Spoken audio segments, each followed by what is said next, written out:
Komachielo eni moko kuom jodak kadhwadh nam chumbi jowuok tung' mosuo gi mane en jalup jatend piny Rigathi Gachagua kuom puso weche mabende tudo jalup jakom e duol mar IEBC Fahima Arafat gi weche mag mibadhi yiero madundo mabende chana tim kata chan bage e kachung'od bura ma Magarini kotele gi kod Sheikh Abu Katada giwacho ni weche mag Gachagua gin mago mabende nyiso ni osebedo kod luoro yiero mabende dhi timore Magarini kendo wacho ni kaen kod neno moromo to nego chwal ng'ur mare e doho. Hivi inaonyesha ameanza kutengeza mazingara labda ya kukataa matokeo baada ya uchaguzi, na hatimaye baada ya hapo itakuwa ni vurugu itafatia.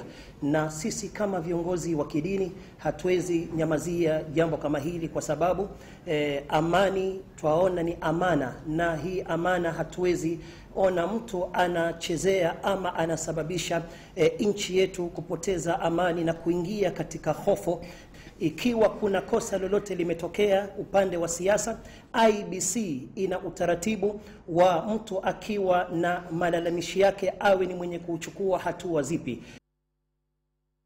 Esechego Sharifa Athman ne owacho ni ratiro mag jotend IEBC timo limbe e kuonde duto mabendo chan bage yiero madundo maneno ni weche duto ne kare.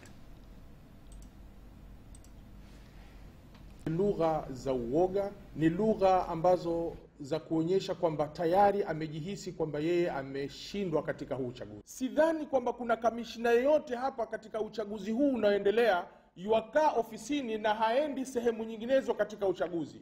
Kwa nini leo awe ni Fahima tu atatajwa, na ili hali naamini ya kwamba makamishna watakana wahakikishe kwamba uchaguzi unaendelea wa by election katika nchi hii wanahakikisha kila mahali uchaguzi uko sawa. Kwa hivyo hizi allegation ambazo hazina